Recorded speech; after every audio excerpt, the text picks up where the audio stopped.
right, to get things started, I would first like to thank Texas A&M University's Department of Recreation for funding my trip here. So they're awesome. And also Sarah Snyder from Texas A&M Outdoor Adventures for encouraging me to come. So great people. And also for my family for letting me come. Wife and 2 kids, so she's home taking care of them. So great people, great influences in my life. And so great thanks to them. But so I'd like to talk to you guys about storytelling today. I won't profess to be a great storyteller. I'll give it my best shot today. But telling stories is a thing that we can use to influence people in different ways. We've heard stories of Paul Petzl and lots of other people today, and we can use those to influence people in one direction or another.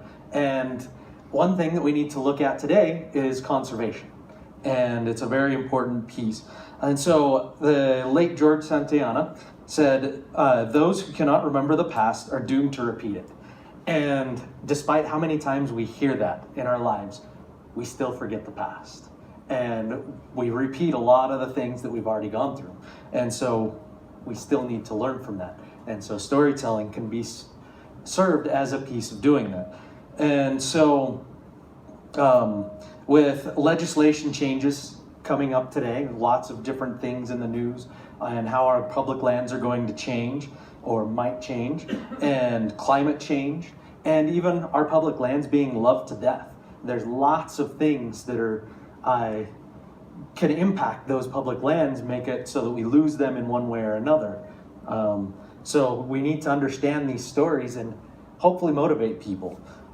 So the reason I came up with this idea was because when I was an undergraduate student, I was listening to the stories of John Muir, and he was a great guy. I just loved those stories. I watched the PBS series on the national parks, and that became a huge motivation for me to come into this field, brought a lot of the preservation, conservation ideas into my mind, and I just absolutely loved it.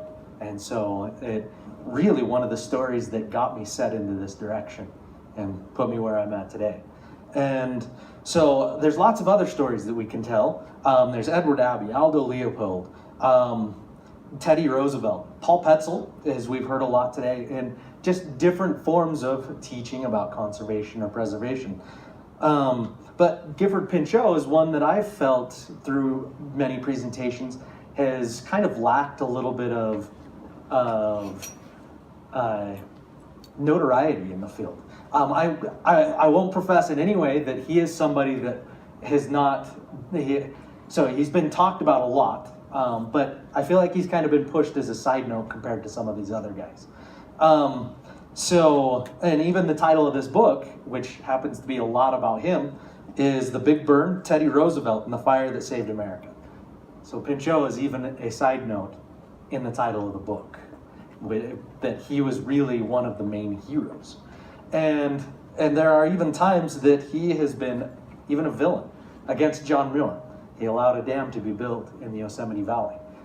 He made some mistakes, as we all do, but he still played a major role in what we have today as the Forest Service.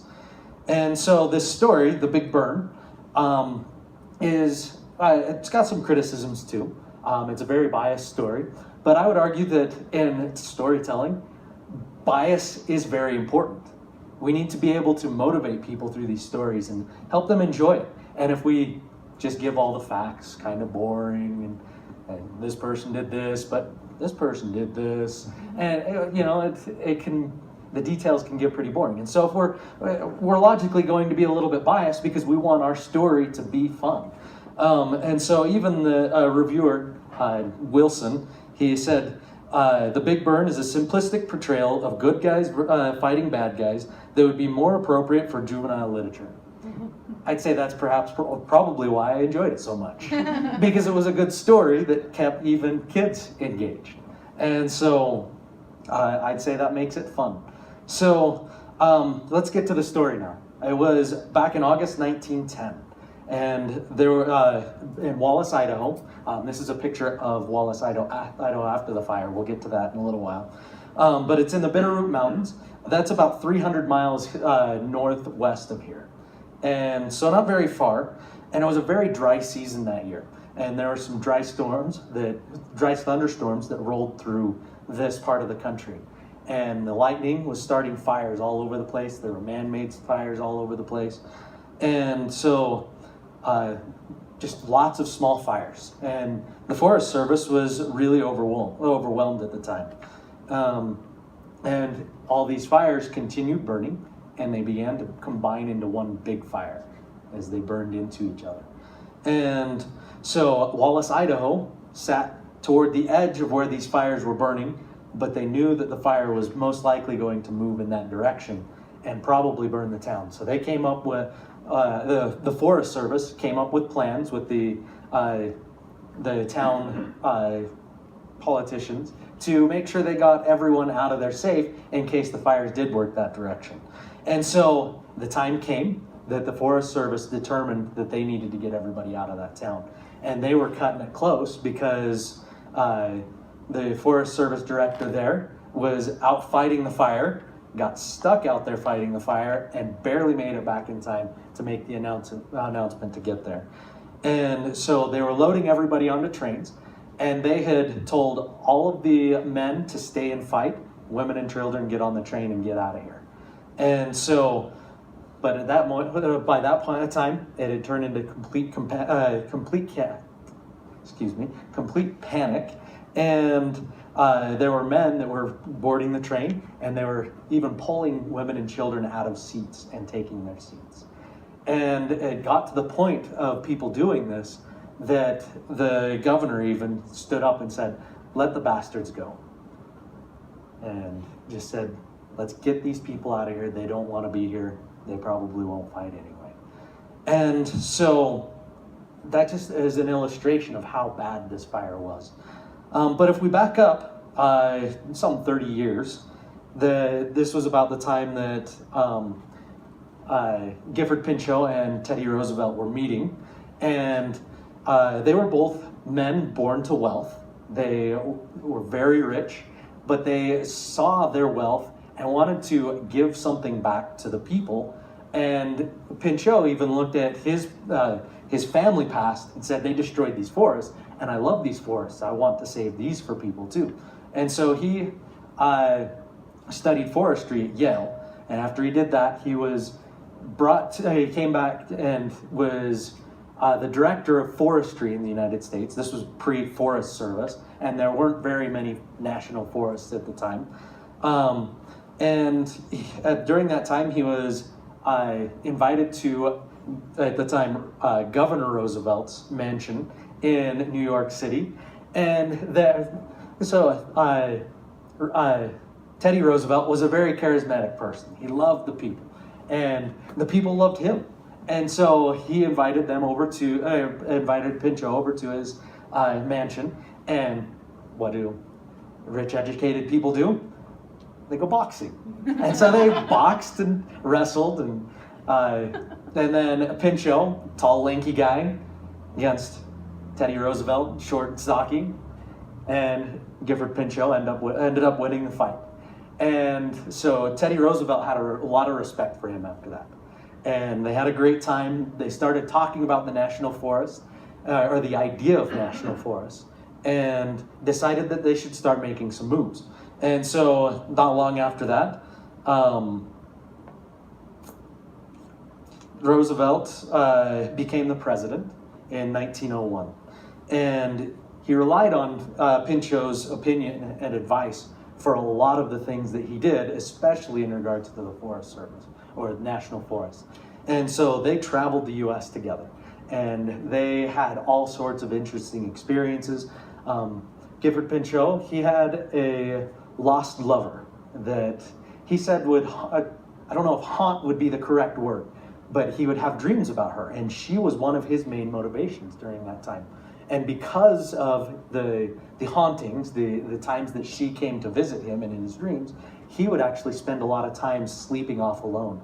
And Teddy Roosevelt and other men were kind of confused by that. But it was something that he needed to really be the motivated person that he was. He later was able to push that away from his life with new love later on. But that was a main motivation for him throughout his life. And so they started designating national forests left and right. And then Congress tried to pass a bill, or pushed a bill up to the president, and they put a little sneaky clause in there that said, you can't designate national forests anymore, that has to be us. And so he looked at Gifford Pinchot and he said, I have 7 days to sign this or I lose it, but I really need the rest of what's in this bill for my presidency. And so they stayed up day and night for those 7 days, and they just drew boxes on maps and designated as many forests as they could. And so that so during that time, they designated 230 million acres of national forests. And then when they were done with that, he signed the bill and pushed it through. And so Teddy Roosevelt's known for things like that. Wonderful guy. And so, so after they designated these 230 million acres, they needed to have somebody to manage all this. And what better person to do that than Gifford Pinchot? And so they put him as the first chief forester, and he did a really good job in his job. He trained all of the first Forest Service rangers, and they were very underpaid at the time. They were barely making up maybe $1,000 a year. And so when they had troubles, when they needed a house built, when they needed any help at all, Gifford Pinchot would use his own money, which he had a lot of, but he still had to ask for that from the family. And so he was using his own money to give to those forest rangers to build homes and support their families. And even most of the trainings that he did were in his family mansion. So a lot of he put in a lot of his own personal time, even though he was paid by the government to be doing those things, and also his own personal money. So just a great example of service also. And so then in 1909, Teddy Roosevelt began to prep President Taft, who was the most likely candidate to become the next president. And they made an agreement that if Taft was to uphold the Forest Service and the National Forest, that Roosevelt would leave him alone and he could do his presidency as he wished. So then Taft became the president, and he didn't really uphold that promise. He wasn't funding the Forest Service. He removed 100 million acres from the National Forest, so almost half of what they had done over that 7-day period, or Pinchot and Roosevelt had done over that 7-day period. And so, but Roosevelt was already gone. He had traveled to Africa. He loved hunting, and so he was out of the country. Back in that time, information didn't travel fast, so he missed a lot of that information. And so that's when the fires broke out and Idaho began to burn. And so because the Forest Service was very underfunded, those fires were really hurting the Forest Service. The men couldn't keep up. So they started recruiting people from anywhere they could get them. There were Japanese, Italians, Americans, many men that got up and ran, rode a train home that they weren't supposed to. But anybody that they could, and they promised funds that they didn't have to promise from the American government to fight these fires. They called in the Buffalo soldiers and all sorts of people. And so they started fighting these fires, and they couldn't keep up. And one of Pinchot's views was that fires could be controlled. And they learned that they couldn't be controlled quite as much from this fire. And as the fire came down on Wallace, Idaho, they weren't able to keep up, and the town began to burn. And they were able to get most of the people out of there, but a lot of the firefighters were up in the hills still. They were up in the mountains trying to fight these fires, and they were getting surrounded by these fires. And they tried to escape. Men were hiding in mines. They were covering themselves in wet blankets and rivers. And some of them survived, and many of them died in that time. And some of the townspeople were even killed. And so, all in all, there were 3.2 million acres burned. And so that was the largest fire in history. And so that's the size of Delaware. And so a huge tract of land burned almost across the whole northern part of Idaho.